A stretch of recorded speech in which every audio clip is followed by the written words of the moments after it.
Well, this morning I'd like to read to you from the Gospel of John in the 15th chapter. And listen to the words of Jesus. As the Father has loved me, so I have loved you. Abide in my love. If you keep my commandments, you will abide in my love, just as I have kept my Father's commandments and abide in his love. I have said these things to you, so that my joy may be in you, and that your joy may be complete. This is my commandment, that you love one another as I have loved you. No one has greater love than this, to lay down one's life for one's friends. You are my friends if you do what I command you. I do not call you servants any longer, because the servant does not know what the master is doing. But I have called you friends, because I have made known to you everything that I have heard from my Father. You did not choose me, but I chose you. And I have appointed you to go and bear fruit, fruit that will last, so that the Father will give you whatever you ask him in my name. I am giving you these commands so that you may love one another. This is the gospel of the Lord. Praise you, Lord Christ.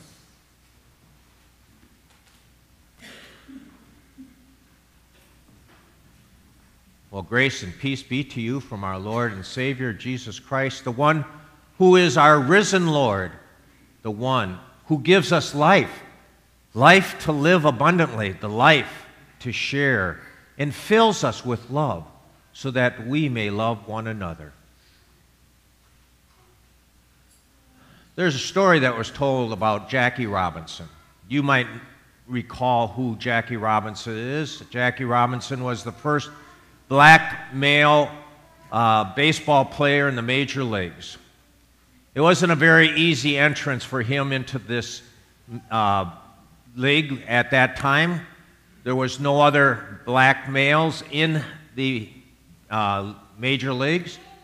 And so, of course, at that time, in that period of history of our life, we didn't look kindly on black people, servants and all this.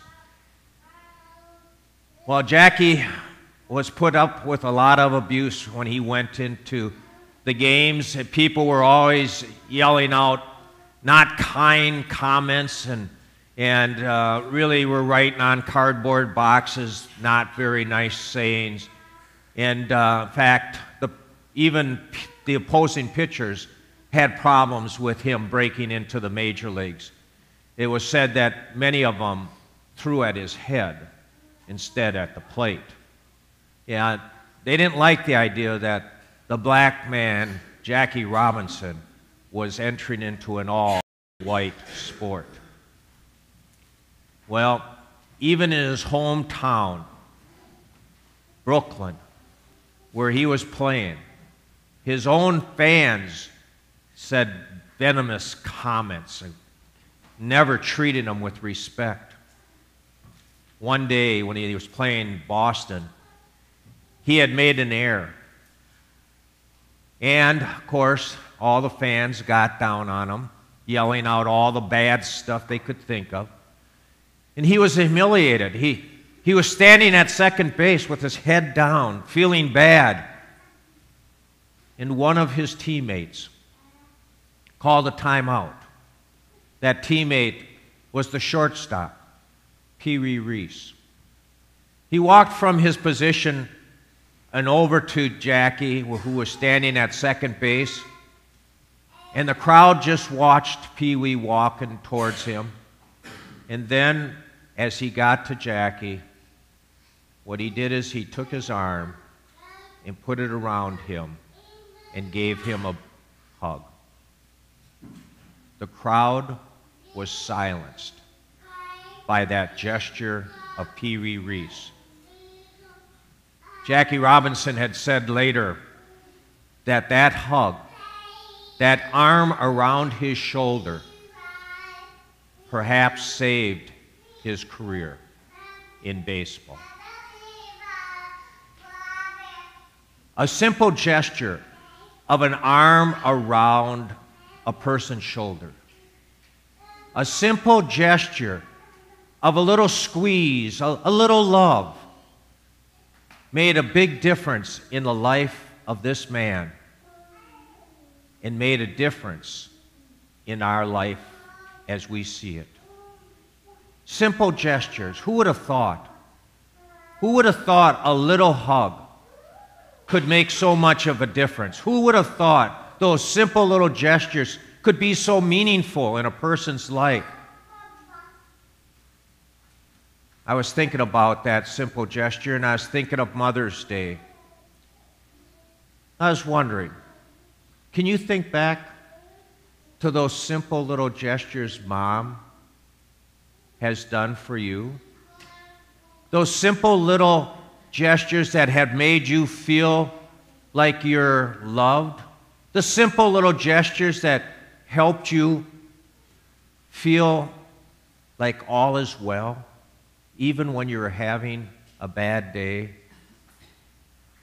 Oh, I can think back to those so small gestures that I remember Jean, my wife, did with my daughters. How she, when they scuffed their little knee riding on their tricycle, would kiss it. Isn't it amazing how a little kiss can make an owie better?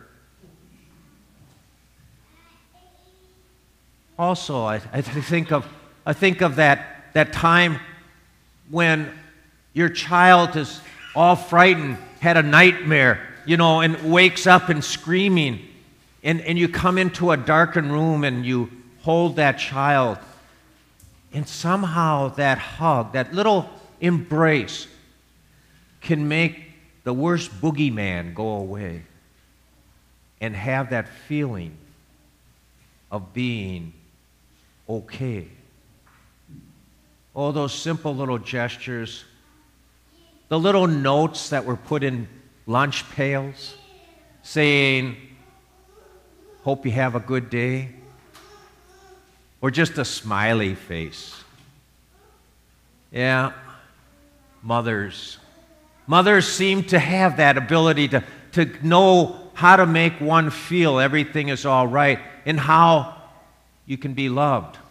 You've heard me talk about my mother and all the things that, but I can tell you things, there are those few things that I do remember when Mom would be rocking me. Before we'd go to bed, I'd be on her lap with my Mimi and my thumb in my mouth. And there she would rock and sing. And all was well, and I could feel okay. Simple little gestures of love can make a meaningful difference in anyone's life. Jesus was telling his disciples that we are to love one another. We are to love one another as I have loved you. When I look at that commandment, that he says this is a commandment or a command that I give to you, and it's not a new one, Tom. There's not 11. It's what he was telling us is to love. And I got thinking about that all week. We are to love one another, just as Jesus loved us. And sometimes we just focus in on that first part, to love one another. Now, I don't know, how many of you find it easy to love one another?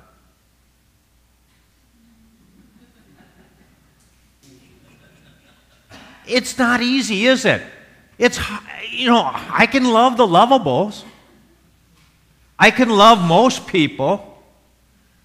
I find it, a little difficult to love some people. And so what I'll say is I like them, but I don't love them. But, it seemed like Jesus, when he said love one another, it almost felt like we're getting another another task, another burden put on us. Oh my goodness, we have to love everyone. You know, immediately when I hear that, we fail. Isn't it? You get that feeling of guilt. Ah, man, I really don't like that person. We do.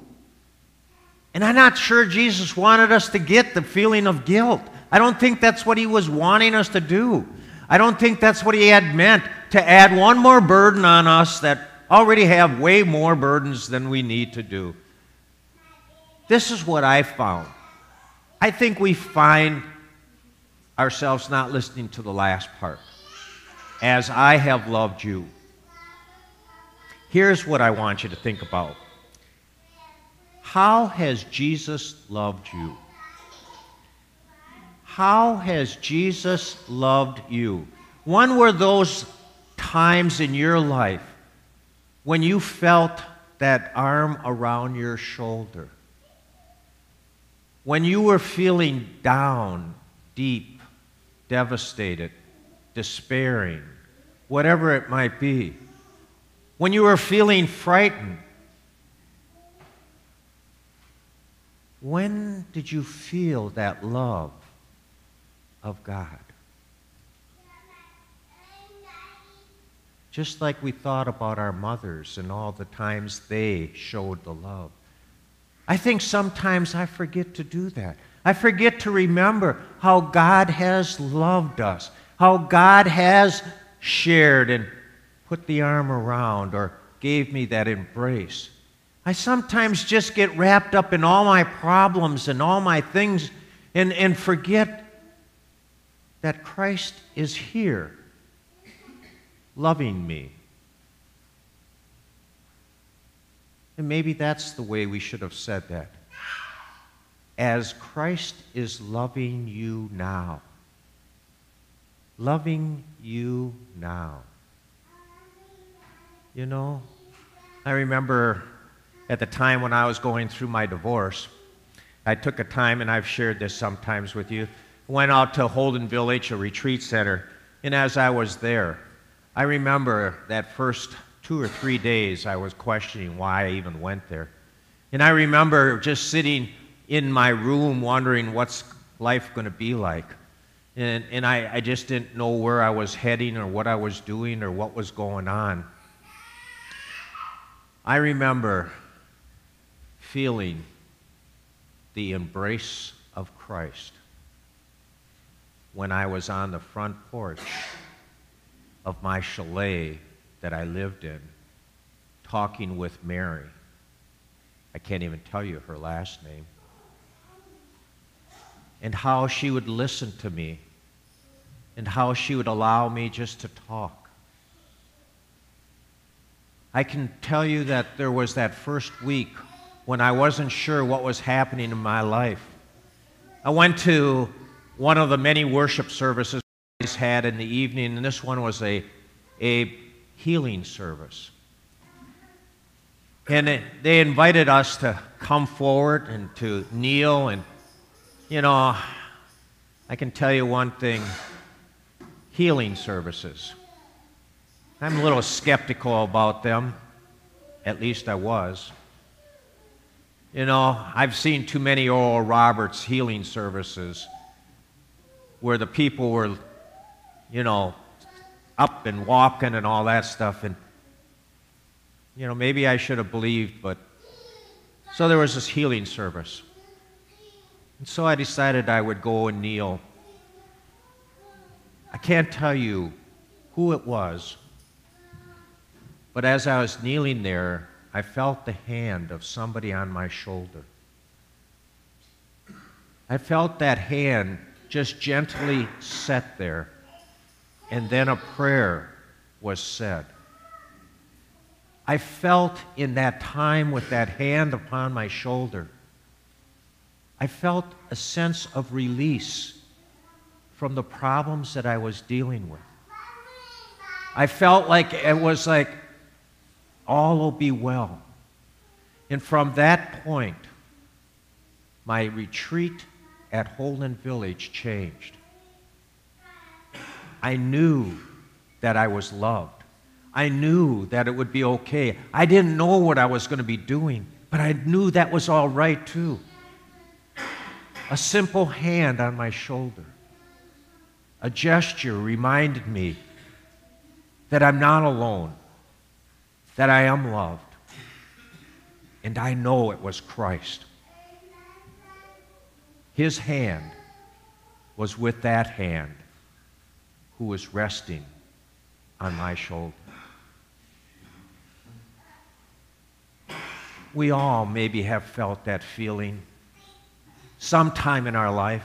We have felt that love of God some way in our life that got us through some difficult times. The love that comes to us in abundant blessings, whatever it may be.